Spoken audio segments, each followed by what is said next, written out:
दोस्तों नमस्कार। मैं धीरज आपका एप्टीट्यूड जंक्शन पे फिर से एक बार हार्दिक स्वागत करता हूं। दोस्तों आपके लिए एक खुशखबरी है। इफ यू आर 10 पास, आप अगर 10वीं पास हो तो नागपुर जीएमसी में, जैसे आपने यूट्यूब थंबनेल पे देखा ही होगा, नागपुर जीएमसी में लगभग 600 या 700 वैकेंसीज आउट हो चुकी है ग्रुप डी की। तो इस वीडियो में हम जानेंगे कि क्या इसके एलिजिबिलिटी क्राइटेरिया है, आपको कितना फीस लगेगा, स्टार्ट कब होगा और क्या सिलेबस है। तो आइए स्टार्ट करते हैं ये वीडियो। देखो ये है जीएमसी का नोटिफिकेशन जो ऑफिशियली जारी हो चुका है। तो मैं अब सारी डिटेल्स आपको जो जो इंपॉर्टेंट पॉइंट्स है मैं यहां हाईलाइट कर दूंगा। और दोस्तों एक बात बताना चाहूं, अगर इससे रिलेटेड आपको अगर बैच ज्वाइन करना है, एग्जाम एश्योरिटी के साथ अगर क्वालिफाई करना है, so you can enroll in any of my batch. Okay, so let us start now.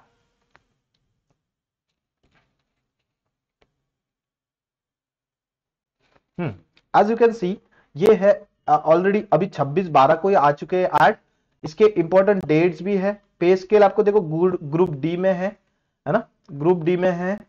सिर्फ नागपुर डिस्ट्रिक्ट के लिए है। एंड वैकेंसीज आर दिस 680 वैकेंसीज है ग्रुप डी के लिए। उसका पे स्केल भी आपको दिया हुआ है। दिस इज 15,000 to 46,000। ठीक है, सो काफी अच्छा पे स्केल है। तो आप जब भी चाहो तो परीक्षा दिनांक दिला इथं, परीक्षेचा दिनांक पण दिलाय। मी मराठीतच चालू देतो कारण मराठीत दिलाय सगळं। पदसंख्या आणि जर ऑफिशियल वेबसाईट जर जायची असेल तर या वेबसाईटवर जाऊन तुम्ही आणखी डिटेल घेऊ शकता। ओके,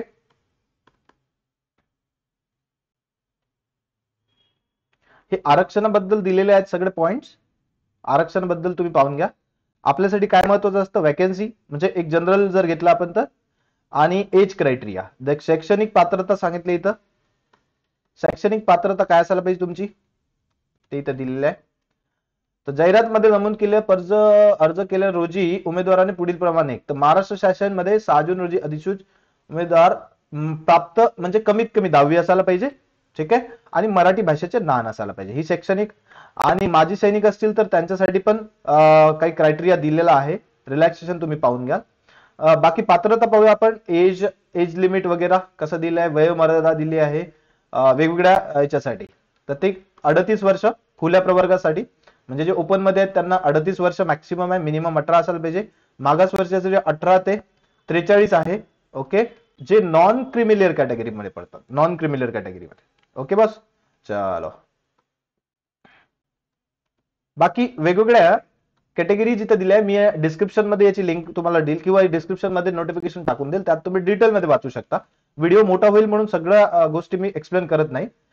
हा, याच्यानंतर कुठल्या कॅटेगरीज वाईज वॅकन्सीज आहेत त्या पण इम्पॉर्टंट आहेत, त्या पण तुम्ही एकदा पाहू शकता। त्याच्यानंतर एक्झामचा सिलेबस काय म्हणजे पॅटर्न काय आहे, मराठी, इंग्रजी, सामान्य ज्ञान, बौद्धिक या अंकगणित चाचणी, म्हणजे क्वांट अँड रिझनिंग, आणि एकूण गुण 100 प्रश्न 200 गुणासाठी ही एक्झाम आहे। तर पॅटर्न आपण आता याआधी मॅक्सिमम लोकांनी तलाठी ही एक्झाम दिली होती, सरळ सेवा भरती पण दिलेली आहे, तर तोच बिलकुल सिमिलर पॅटर्न आहे। लेवल थोडी त्यापेक्षा कमी आहे। जी तलाठीची एक्झाम होती त्यापेक्षा हिची लेवल कमी राहील, कारण तो ग्रुप सी हा ग्रुप डी मध्ये येतो। ओके, तर पहा तुम्ही ग्रुप डी 4 25 प्रश्न याचे राहतील, मराठीचे 25 प्रश्न गुण राहतील 50, इंग्रजीचे 25 क्वेश्चन 50 गुणासाठी, सामान्य ज्ञान 25 क्वेश्चन 50 गुणासाठी, बौद्धिक चाचणी 25 क्वेश्चन 50 गुणासाठी। तुम्ही पाहू शकता एवढे क्वेश्चन, आणि कालावधी राहील 120 मिनिटाचा, यानी की 2 आवर्स। ओके, आणि ही कम्प्युटर बेस्ड राहील, म्हणजे ऑनलाईन एक्झाम राहील। सो ग्रेट थिंग, जसा आयबीपीएस पॅटर्न होता, टीसीएस पॅटर्न त्यानंच राहील। जे स्टुडंट मी स्पेशली सांगतो, जे माझे जे काही बँकिंगचे ऍस्पिरंट्स असतील, ते बँकिंगचे ऍस्पिरंट्स या एक्झाम मध्ये पण खूप चांगला परफॉर्म करू शकता, बिकॉज या 3 मॅथ्स, रिजनिंग, इंग्लिश हे 3 सब्जेक्ट त्यांच्यासाठी खूपच इझी असतात, त्यात ते आउट ऑफ मार्क घेऊ शकतात। राहिला प्रश्न मराठी ग्रामरचा, मराठी ग्रामर जर थोडंसं तुम्ही आमच्याकडून प्रिपेअर करून घेतलं, किंवा बाकी सब्जेक्ट पण, आणि बँकिंग जीके, आणि जीके जो आहे सामान्य ज्ञान जो आहे बँकिंगचा तो असतोच, पण त्याच्या व्यतिरिक्त जर तुम्हाला काही असेल तर त्यातही तुम्ही परफॉर्म करू शकता। ओके, परीक्षा ही ऑनलाईन पद्धतीने होईल, नॉर्मलायझेशन होणार आहे, सारे पॉइंट्स दिलेले आहेत। आयबीपीएस, हा इकडे काय दिलंय, आयबीपीएस मोस्ट इंपॉर्टंट थिंग की IBPS कंपनी कडून देण्यात आलेले सूत्र वेबसाईटवर सगळं नॉर्मलायझेशन जे काही असतील, म्हणजे नॉर्मलायझेशन ही कसं होईल, IBPS चा जो काही पॅटर्न आहे त्यानुसार तुमचं नॉर्मलायझेशन होईल. ओके.